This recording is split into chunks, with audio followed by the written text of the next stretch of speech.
What's up, everybody? Welcome back to Couple Things Interviews with Shawn and Andrew. And Joanna and Clea from the Home Edit. I was freaking out over this episode. Tell the people about the Home Edit if they have not heard about the Home Edit. If you haven't heard about the Home Edit, then you've been living under a rock. But the Home Edit, Joanna and Clea single-handedly created an empire around organizing homes in an aesthetically beautiful way.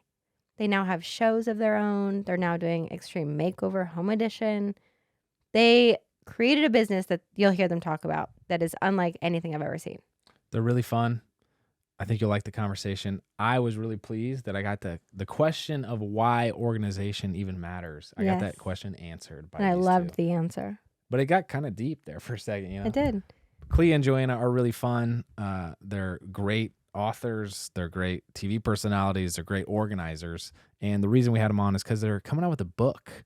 Yes. And it's all about how to clean your room as a teenager. So they wrote one for young kids. Yes, and now they wrote which one for older kids. And it's called The Rainbow Cleanup. It's on sale now. It's perfect next step for little ones who read the board book that they came out with for the kids and want to hear a story that grows along with the kids about organization. And then after the Rainbow Cleanup, there's another one that is for teenagers. It's great. Check out everything they're doing. They're wonderful human beings. We love them. We are friends with them here in Nashville and was so honored to have them on our show. Enjoy this episode with Clea and Joanna from the Home Edit. Okay, I think this is an assumption from just like your brand and stuff. Are you guys like best friends? Oh, yeah. Okay. Beyond. That doesn't even, yeah. You know, Joanna actually famously, we were like on the Today Show or something, and they were like, so what's your secret for like your relationship and your business partnership? And Joanna goes, well, it's just that we've never been friends. And I was like, we've never what? She was like, no, I meant that we started our business without knowing each other. Like, oh, really? We literally met and that same day started the company. So, at Frothy Monkey. Yeah, Frothy. I texted Frothy her. Monkey, I saw that they were at their planning meeting at Frothy, and I was like, this is where Clea and I started. Yep. Yeah. Different Frothy, we but started yeah. our company. But we met through a mutual friend. We were having lunch to like meet each other. It's not like we like bumped into each other in like the line. Although, you know, it might could have as been. well It really yeah. might have been. But yeah, we had a 4-hour lunch where we just like got down to the basics. We have so many similarities. Yeah, we got up from a 4-hour lunch and we were like, let's do this. And I had just moved to Nashville. And honestly, I was like, you know, if it fails, who's going to know? No one knows me here, you know? So we just kind of jumped in feet first, but we became best friends in the process of starting this company. And I think Joanna's also right that we've never been friends because we're really like siblings. It's weirder than siblings. Yeah. Somewhere between siblings and married. You know, like right. Yeah. Whatever that is. Yeah, that's right. Like we don't fight like siblings. Yeah. That's right. So but it's true. We were never friends before. So we had nothing to lose because there was nothing there. Right. It wasn't like, should I go into business with my friend? Yeah. It was like we didn't know each other. If it didn't work, it didn't work. Wait, how does this conversation go though? Because you were in PR, correct? And you were doing like stationery? Yeah. Well, yeah, that was a part of my life. But I had an organizing / other, I called it creative projects for busy people in San Francisco. And so when we moved to Nashville for my husband's job, I just wanted to do the organizing piece. I had just had my second baby, but I was like already ready to keep working. I just love business. And so I was just starting it up. And then that's when Clea came into the picture. That's when I came into her life. Wow. But yeah, I was a publicist for a long time. I worked in social media. She's also been everything. So if you ask her anything, she's already done that too. I've already done that job. Yeah. I went to college in New York City. Yep. And the whole point of being in New York is to work. It's internships, it's working. I missed my college graduation because I had to go to work. This is just the way it was. So yes, I've been in every job. A lot of places, but I've never owned my own company. And I have for years. But you guys have this get together, first time meeting each other, and you say, this is what we're going to do. Was this like a predetermined, you both knew you wanted to move into this? And did it evolve or did it start out as? Started out as purely organizing people's homes. Amazing. So when I moved from LA to Nashville, I had this idea. I used to work for a very big online consignment company where I edited out people's closets. And it was so fun to me to work with the clients and like really make smart decisions and like, you know, be strategic about it. And I thought I'd be a great organizer. And when I moved to Nashville, I took a couple months to think about it and figure it out. And I didn't know how to do it. Like if I was going to join someone else's team. I didn't really think about doing it myself, but our friend Leah, who introduced us, was like, oh my gosh, Joanna, my friend, she had an organizing business and wants to start it up again. You guys should meet. You guys should maybe do this together. And I thought, well, is this not fate? Like, this is perfect. Anyway, it turns out Leah pitched the same thing to Joanna, and Joanna was like, no. She was like, I don't want a business partner, and I don't really want a friend. So I'm A-okay. And I had never had a business partner. Yeah. Like, it always seems scary to me because it's like, I know what I'll put in. I'm not saying I'm the smartest person in the room at all, but I just know what I'll do. I will do anything to make something work. Yeah. And so it's like the likelihood that somebody else is going to meet you where you are felt impossible. Yeah. So it was absolutely not of interest to me. I'm like, no. Yeah, she was a hard pass. So, but we ended up on text, and I was like really trying to win her over to just go to lunch. I was like, oh my gosh, how funny. You moved from California. I moved from California. I was like, both of your kids start with M's. Mine start with S's. Like, I mean, I was like digging deep to like really make it work. So we did end up going to lunch. But so we had kind of the backstory of what we wanted to be doing in our lives. And I kid you not, when we sat down, it wasn't like, so tell me about like where you grew up and like your high school. It was like, what are your strengths and weaknesses? Like, what? No, we like Let's talk skill sets. And then like the second I met her, I was like, oh, 1,000% this will work. Oh, amazing. Yeah, 1,000%. I just knew. Yeah. I was like, this is 100%. I just love that no matter what in life, Joanna was so wrong about this. And like, I'll bring it up every other day. Yeah. You know? Yeah, I'll never hit any chance I have. Yeah, it's true. I'm like, I was right, you were wrong. Yeah. And I mean this in like the most complimentary way. So you guys didn't quite like reinvent the wheel. Yeah. Organizing was out there. Totally. But you created an empire. Like people didn't know organization companies before you guys.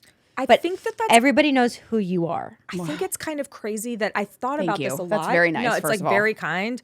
And you're exactly right. Organizing has been around Forever. I'm sure cavemen were Yeah, like organizing. Tupperware parties, like collecting rocks, editing out Yes. rocks, probably. You Like, know. I don't know about the rocks, but But you guys created something where everybody's like, I need that. well, I'll tell you how and why. So I wanted to again, I had like a PR and marketing background and social. Here it comes. Actually, very much. in Here it social. comes. The long list of her jobs. Yeah. And no, I'm just kidding. But I was like, Joanna, what we need to do is bring a new lens to organizing. Like you see how interior designers use Instagram. There are no organizers like showcasing beautiful work, like making it magazine worthy, Pinterest worthy. Like let's get on the map as a different kind of organizing company. Like we're not just using Tupperware containers, like Joanna said. We're actually like elevating it all and making it like a functional, stylistic part of your home that you're really proud of. So I was like, we are going to be an organizing company that's rooted in function, but strives for style and aesthetics. Second, I was like, no one's in the celebrity space. So right after we started, I'm from LA and I know a lot of just people from living there. And I was like, let's go to LA. I also was mad because I was like, you don't know George Clooney? Oh, yes. I was like listing people that we could organize for. And she's like, what about Amal Clooney? And I was like, well, I'm sorry. I don't know everyone. I was like, why don't you know them? Yeah. Clea? I was like, I would look, die to see her closet. Yeah, I would wanna too. see Die. But I was like, anyway, so apparently to Joanna, that was strike one against me. Like we had just It's met. and It's, she was like, it's amazing we even went into business yeah, together. she was After I like, knew well, that you didn't know this them isn't all. going to work. Yeah. Clea doesn't know them all. Yeah. So we went to LA for a week and just we did projects for all these people. Our first client was Christina Applegate. And we did projects and we just asked for them to post on social. Yeah. Simple, easy trade, nothing. I wasn't even asking my friends to post on my behalf. I was like, we'll do the work. Like we'll come and do the work. And everything just kind of blew up from there. And I think because we were offering two different versions or two different things in our company with like the celebrity voyeurism and also just like people were eating up these projects and the posts and the pictures and the imagery. Also, it's so relatable in the sense that everyone has a mess and everyone has stuff that they don't know what to do with. Yes. And So no one knew that it could look beautiful. Yeah. Yes. And so I think that what we did, at least in this space, is clearly not invent organizing by any means. But I think that we brought this type of organizing and like this genre in like we kind of invented this space. Like it didn't exist before, which I think about sometimes and I'm like, God, like it'll be the 10-year anniversary of our company this year. 10 years since that lunch. And it's mind-blowing to me how like we did change the landscape in that way, you know? So. Well, and even speaking about social media, sorry, I know you're jumping in. There's a whole world, like a whole sub-world of social media that is nothing but organizing. And I truly don't believe that started until you guys. Oh, I know it didn't, because I was like, there's no one doing this. No. We should do this.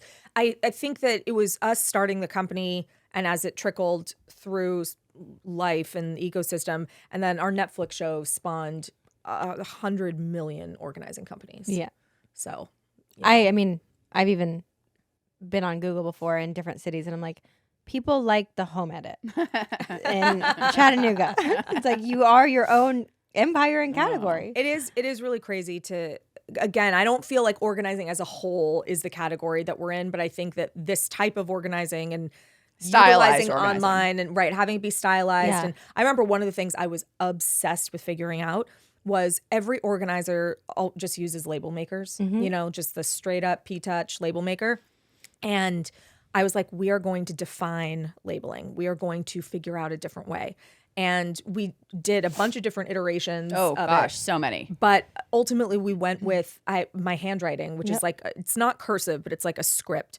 And it's very consistent, luckily. So like it always looked good in photos and everything. And I started with a Sharpie paint pen, a white paint pen, and hand labeled every single thing we did. And then as we grew and we had organizers in different cities, we got clear vinyl labels that are really beautiful and seamless. Like it looks excellent.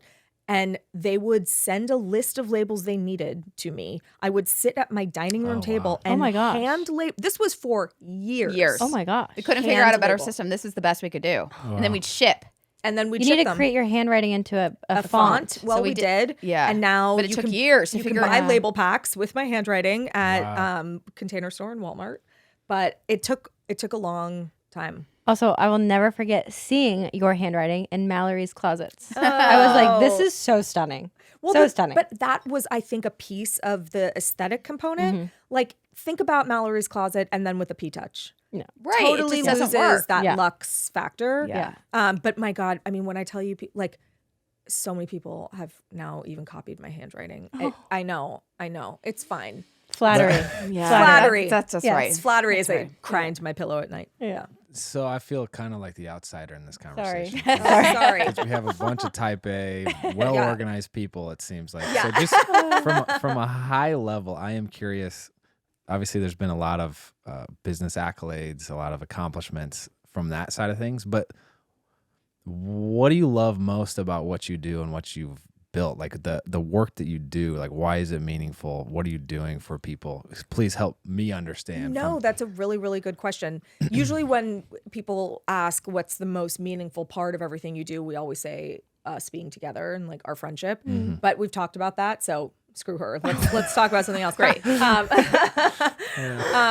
I think the most meaningful thing, honestly, is something that comes very easily to us. It does not come easily for other people, which is something that I was like shocked that what we did even made an impact, because it was like, I mean, this feels like obvious to us, but it's not obvious to other people. And there are a lot of people. And we also don't have any other skills. So it's good that this worked It's out. good that this is it. No, this good is that this it. worked. This is it. I don't know. I've had a lot of jobs. Yeah, you have a few skills. But seeing people, like doing something for people that is transformative is the most rewarding thing. Sometimes when we show people a space, like a reveal, I mean, we're more excited than they are. We're like, oh my God, We're jumping up and down. Yeah. And but it is so rewarding to see like some stress melt off people and some of that burden of like, how do I get this room under control? This house is taking over me? And it's so setting nice. up systems that people can maintain. I mean, that's the thing is we'll come up with a system. It's just a plug and play. Once the system is smart, anyone can do it. A child can do it. Which is why we were so excited about the book, the children's books. But it's you and Mallory alone could keep our children's book business in like in full flourishing form. Yeah, they have a whole team between all their kids. Yeah. Yeah. Literally. Yeah, a little soccer team. Not to, I'm just going to double down on this. Yeah. But like, why is it important in your mind to be organized? What God, it advantage- changes Coming your from whole- the guy who doesn't organize. Yeah, it can't changes organize your anything. I know, that's Like- why he's like asking for me. Yeah, he's like, I but I'm need to know. curious. Well, first of all, it's a low barrier to entry. So, I mean, so many things take so much work to make your life easier, and are hard.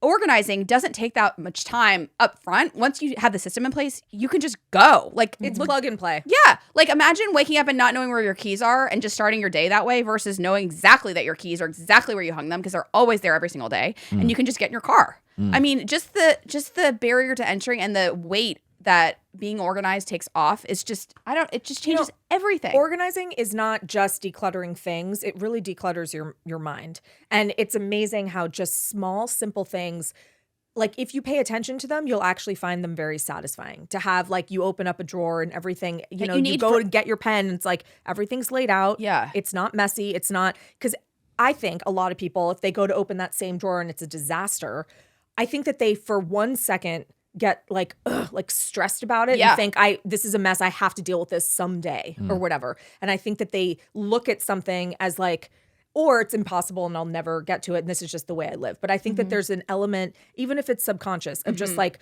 a flicker of real frustration when something is an absolute mess and you feel like it's beyond you to like make it better.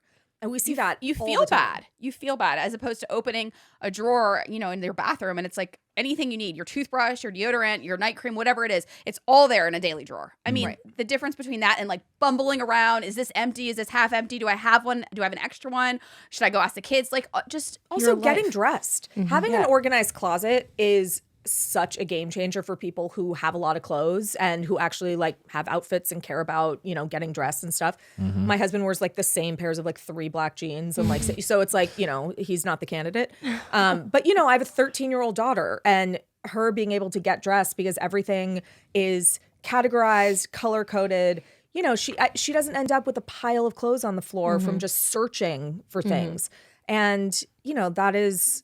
And you save money because you don't keep buying the same thing over and over. You're like, oh, wait, do I have that? Do I already have that kind of soup? I'm going to buy 4 more. And then you get home and you're like, oh, I did have it, I'm just trying to sort through. Is this like a specific to a certain demographic or is it widely universally applied? Like the psychological relief you get when something's organized? I think it's very wildly universally applied. I was going to say, I have to interject because you are missing a huge part about Andrew calls himself like unorganized. He doesn't care about that kind of stuff. That strikes me as odd. You seem like you would be. But it's false because things. with material items, say like within our household, it doesn't matter. Things go on a shelf. Things can go in a drawer. He doesn't care where they go. In his mind, he knows where they are.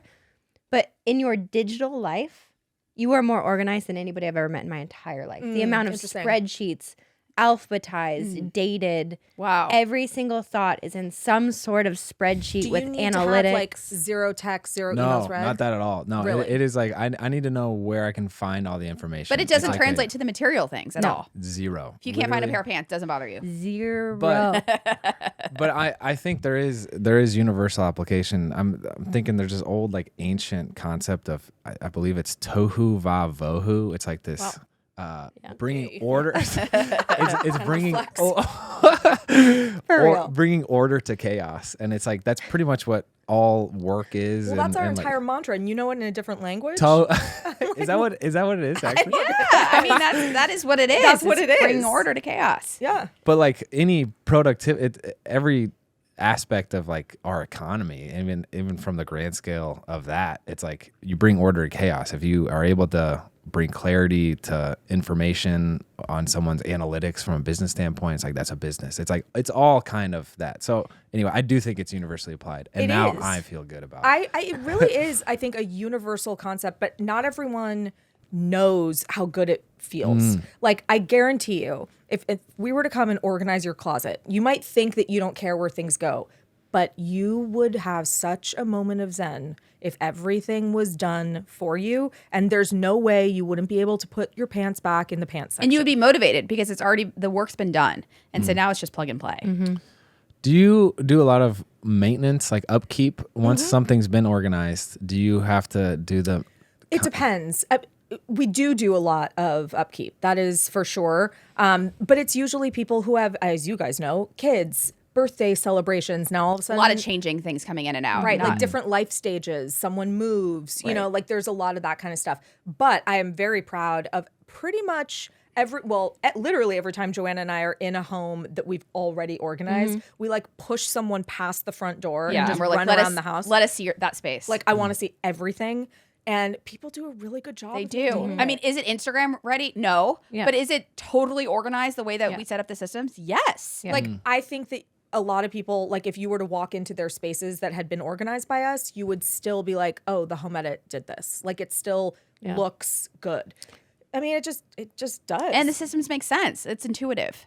Yeah, which is, that's kind of the best testimonial it could have. It's like, hey, we set this up and organized it, and then it was so well organized that you kept it that way. And it takes maintenance. Forward. I mean, it's like anything. It's like exercise. It's like dyeing your hair. It's like anything takes maintenance. It's not like you just never have to touch it again. You have to maintain it. But the main system is there. You know what to do. We always talk about the fact that organizing should not be a snapshot in time. It should be something that can flex and move and grow with you in certain ways.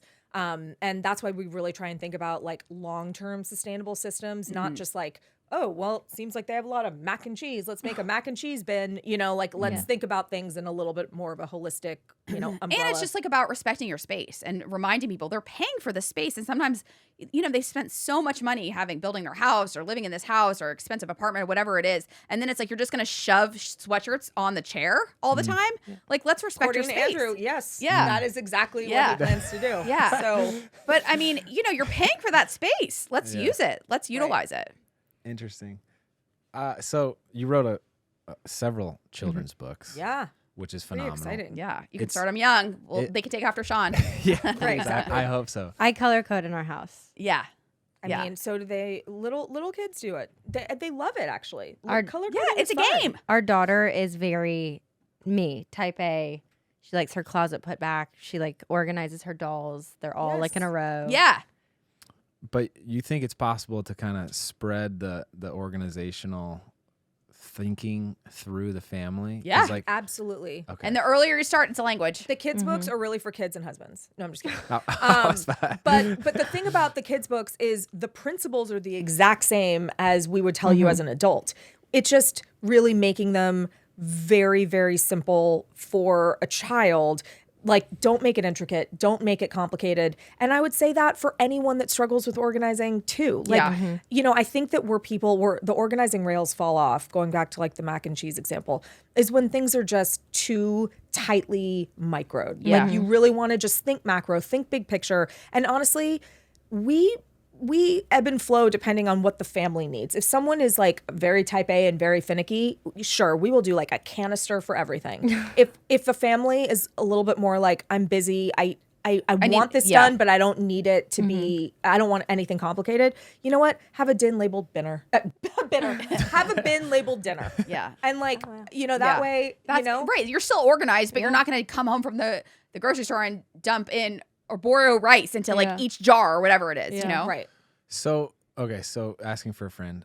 Say one person likes organization around the home. Yeah. And the other. Yeah, maybe doesn't value it as much. Okay. And they stress out about like, hey, you're trying to have this pristine living so let's talk situation about versus this. it being functional. Okay. What's your So answer to you that? have to decide whether it's a you problem or it's a we problem. Okay. So, for example, I'm not pointing any fingers here, but everyone needs to decide what's appropriate for the family that's living together. Yeah. So you have to decide what's reasonable. So I'll use my house as an example. It's reasonable that the kids need to make their beds, right? They are part of this family. They need to keep their rooms up. They should be able to make their beds. I don't like how they make the beds. So I need to go and remake the beds myself because Joanna and I do this every day. yeah, because Stop. that's a me problem. I don't like how she made the bed. Okay. She's 10 and I don't think she does a very good job, but she did do the job. So that's a me problem. Okay. So that's what somebody has to figure out. I would say in my house, the living there and just being a functional member of the family, do not come into the mudroom and dump your shoes on the floor. You have cubbies for that. You have bins for that. Now, if they go and just dump it in the bin, they're doing their job. So that's a me problem. If I want them lined up looking nice and orderly, that's a me problem. They did their job. That's right. So you kind of have to meet people where they are. Right. You have to have reasonable expectations as like what's a reasonable member of the family should be able to do versus I don't like that you didn't line up the shoes the way that I want them in my head. I need to go then line up the shoes. Yeah, and I guess coming from the chaos side of things, the me problem in that situation would be, no, it is reasonable for our kids to make a bed, or for us to have our bed made, or for this living room to be clean, so that we can, I don't know, we're big on like family values, and it's like togetherness and playfulness, and if we can't play in the living room because there's toys Stuff we everywhere. step on, then Right, 'cause I then guess it that starts to undermines. interfere. Yeah, but so because this is, I think, really crucial. You're saying there should be a line of like organized expectations. Yeah. But it can move. So you're like, if it's not a specific tin for each meal that you're going to have, it could just be a dinner bin. Absolutely. That's right. Absolutely. So Make like, it easy. We It always say shouldn't that have to be for hard.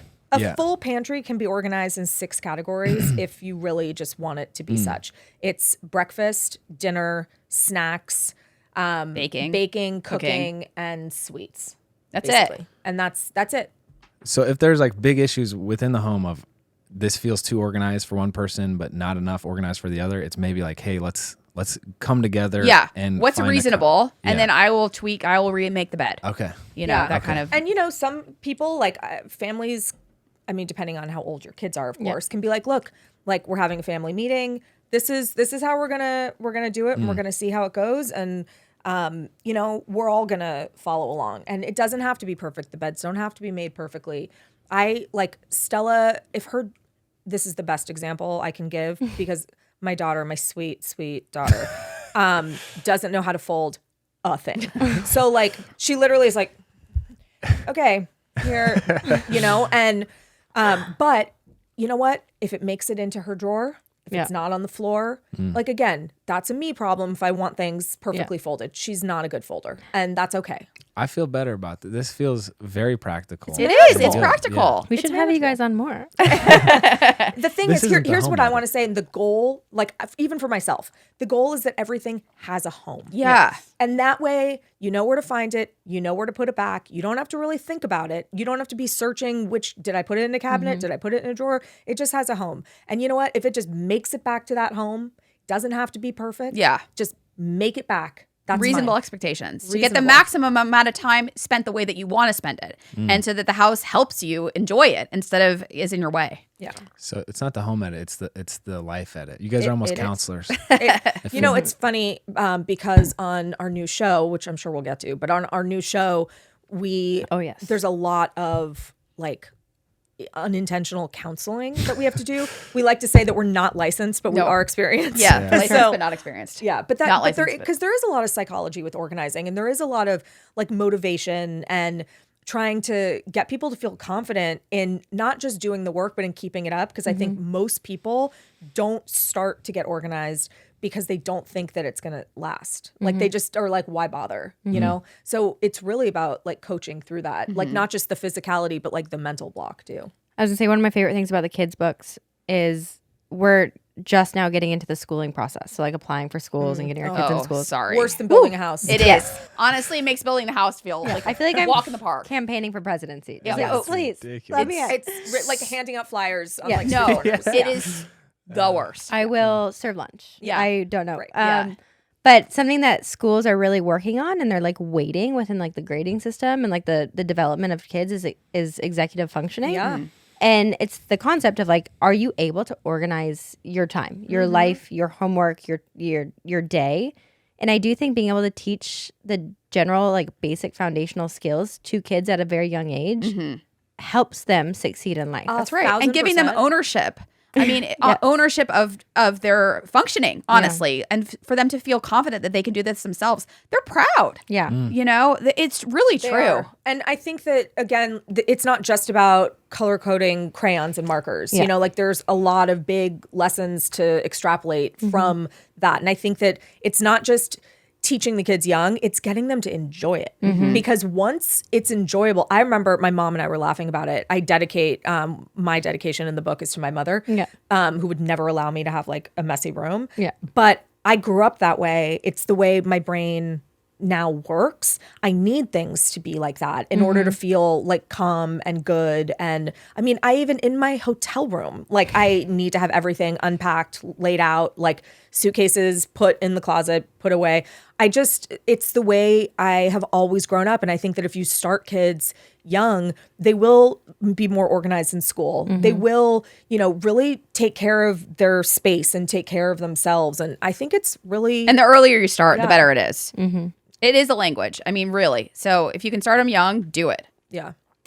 There's that commencement speech that went viral a couple years ago about always make your bed every day, or start your day by making your bed. And it's like... We firmly believe that. Yeah. I think that's a really good principle. If you've done nothing else in your day, you did that. Yeah. You started off with an accomplishment. That's right. Yeah. That's good. I mean, that's... And you get into a bed and it's made. Yes. Which Joanna feels and so I, good. on the occasion that I might be leaving early. First of all, my husband, dear John, love him more than anything, does not know how to make a bed. He has my 10-year-old son's skills at bed making. Same with Jeremy. And of course, as you can imagine, our bed is a little bit complicated to put together. Like it has to look a certain way. And John, I'm like, oh my God, you can't pull the sheet up correctly. So, but if he's still asleep when I leave or something and I come back and if the bed's not made, I don't care if it's 5 p.m. I will make it so that I can get to a made bed. It could be 8 p.m. and I'm still making it. Yeah. Really? Yeah. Does it ever get unhealthy, that amount of I'm sure. But doesn't it feel so much better to get into a bed that's made? It does. Well, here's what doesn't feel good is when there's 90 throw pillows on the bed and it's all right, now I have to... 6. It is definitely more than 6.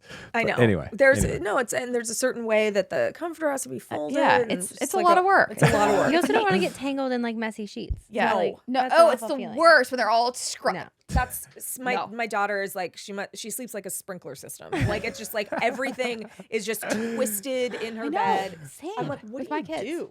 What are you doing? No, they're like, woo! Yeah. And then they put it back in. Bunched down and mixed up like an egg beater. Yeah. I don't understand. Man. Okay. That's hilarious. So the casual little show you were alluded to is not casual at all. You guys are on Extreme Makeover. You've exciting. taken it over. It's a crazy life and Yes. experience. This It show is. is. And it just premiered, and I'm so excited that people are loving it as much as we do, and did while filming. I think, we don't even know really what the whole episode's going to look like until it's on TV. We see cuts here and there, but I'm really, really, really proud of the show, and I feel like Joanna and I completely disassociate from the fact that we're in it. We're those people did a great job. It doesn't feel pat ourselves on the back. It was No. the whole crew, the team. We had such an amazing group of people that behind the show. Ariane and Wendell are designers on the show. The entire design team that you don't see on the show. I mean, everyone. It's really, we were so lucky. It was such an incredible group of people. It was an incredible experience. And I think that they put together a really good show. Let's Again, go. it's we didn't put it together. No, So absolutely. We just showed up and we also have to dissociate for when all of a sudden you have 3 chins or something and you're that person though. You only have 3. I have 6. So, Yeah. Episode 2, which is about to come out Thursdays on ABC, 8 p.m. 7 Central. We get stuck in a hurricane in Florida. So my hair looks actually even worse. It's matted on one side. Really gross. It's so bad, but I mean, there's nothing you can do. You're just wet. I just hope people watch more than 2 episodes because they're gonna think I'm really rough to look at. Well, it's not good. It wasn't episodes 1 and 2. This show was literally America's sweetheart for so long. So being able to revamp this and bring you guys into it and truly show an even more in-depth behind the scenes of how it works, I think is incredible. Everyone's gonna watch every season, every episode. I'll tell you what. If people were fans of the original Extreme Makeover Home Edition, we have everything that was great about the first iteration. All the moving the buses and the emotional stories and the families, the tears, the laughter, all of that comes with us. The volunteers, the builders. But we add a really different element to the show. We have something called the edit zone.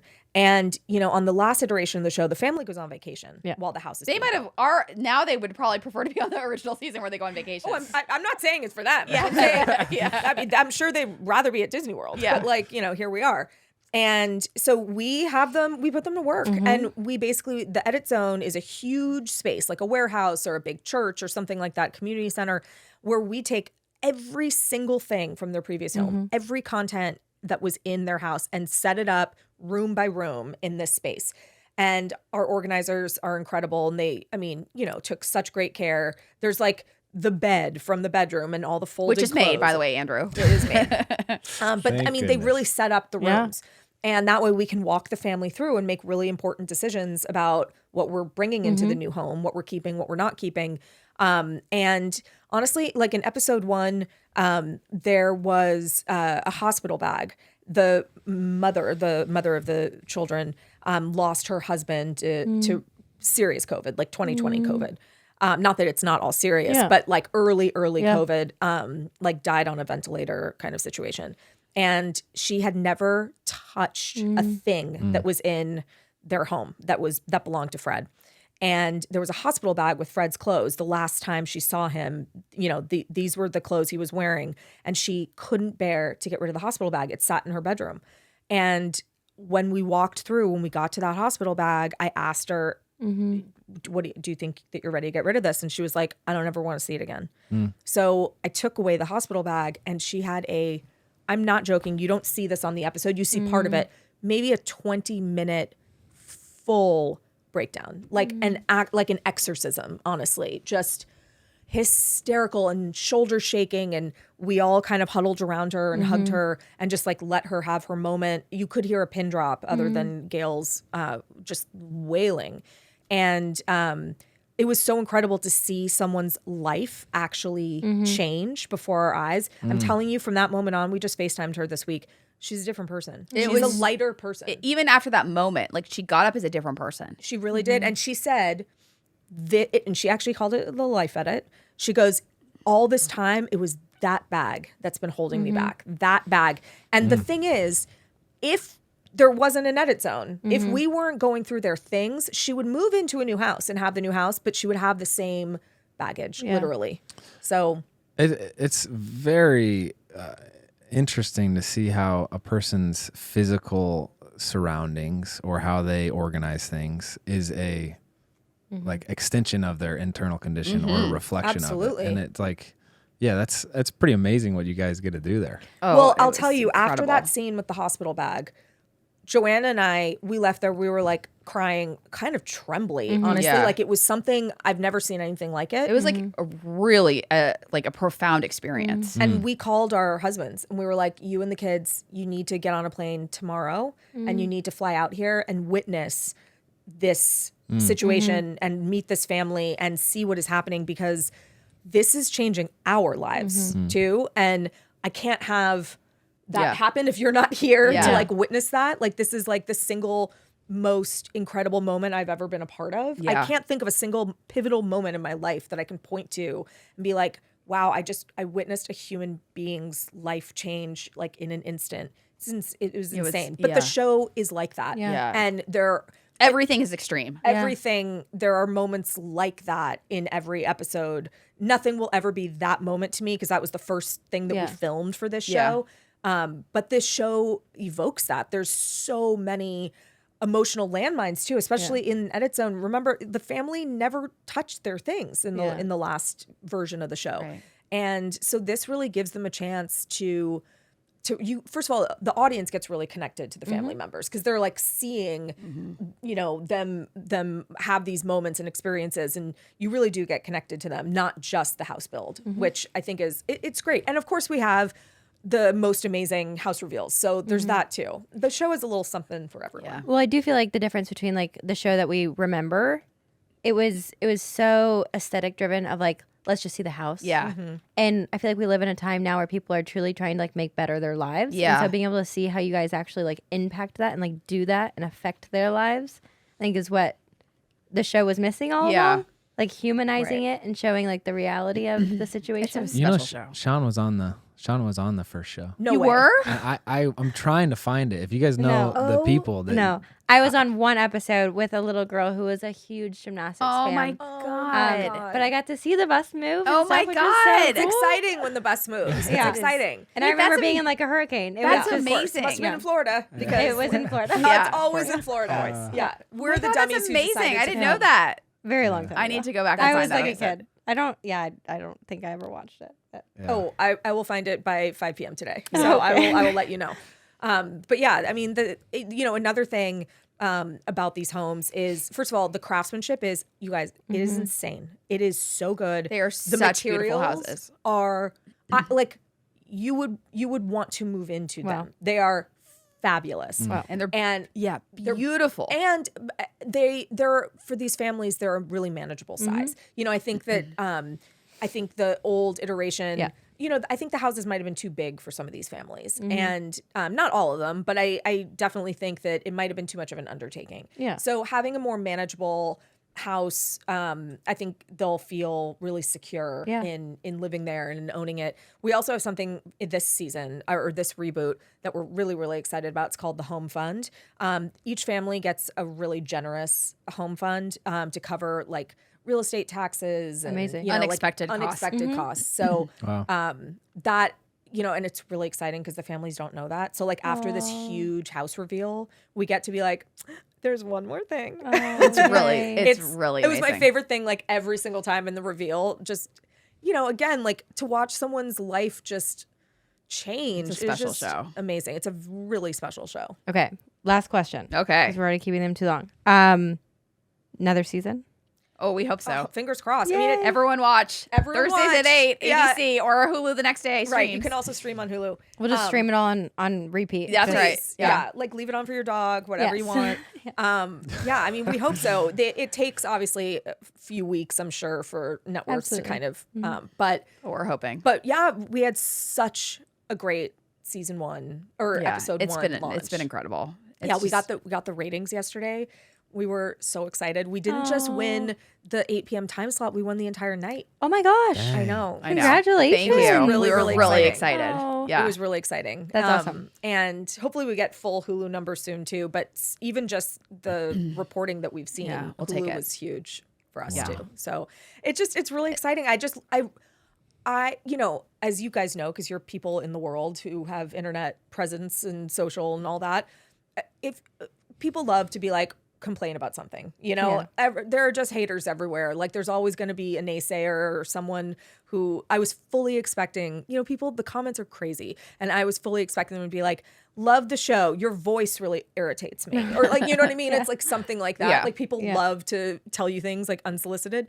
And we've just gotten such overwhelming Good. responses. Really good. So, I hope people love it. I know. You deserve it. Wow. We're so excited. Thank you. you. Guys. We love you guys. Oh, we Thank love so you guys. much. I know. too. We could just do this every week. I know. It's so much fun. We'll get Andrew organized. Real quick. So obviously we've talked about the benefits of organizing. You said the earlier the better. Talk about who these books are for. Yeah. For parents with One kids is out for there. right out of the womb. So it's like they come out in the Right. hospital It's a and you board hand book. them the book. Yeah. You read it Very to them, simple right, words. Yeah. It's and the picture book is more for like ages like 4 to 8. Perfect. So let's put that away would be the 0 to 3 That's age right. range. Yep. And then the rainbow cleanup would be Like 4 to 8. I also, I forget, since we're in like the full age range, I'm like, what do you mean? Who's it for? Like all of our kids. Right. You're in that full We're in spectrum. it. Yeah. It was really funny when our first board book came out. We did a reading in New York. So I think it's called cute. Union Square Play. Something like that. And so it's like all these kids, it's like, New York City. So unless you're at a park, like you have to go somewhere, and so they have activities and all sorts of things. Very cute play center that we would never have in pretty much any other city. And so it's like all the kids on the floor with either their parents or their caregiver or something. And we're reading the book. And it's always like, where do the crayons go? And the answer is like, in the cup or in the whatever. But the first one was like in the basket. And so this little girl in the front, she must have been like 2. Every time I was like, where do the towels go? She goes, in the basket. And then the little sister would go basket. Yeah. It was so After every funny. single one, it was so It cute. was so funny. But even a broken clock's right twice a day. So this child, finally we got to it in the basket. She was like, Oh my God. I knew it. It was so cute. It was really, really cute. Yeah, That's it was great. fun. Well, for those listening that want to check out the Home Edit, the books they have, their socials, we'll link it all down below. Clea, Joanna, thank you for joining us. Thank you This for is having great. us. Yeah. Thank This you, was so guys. fun. I know, it's so much fun.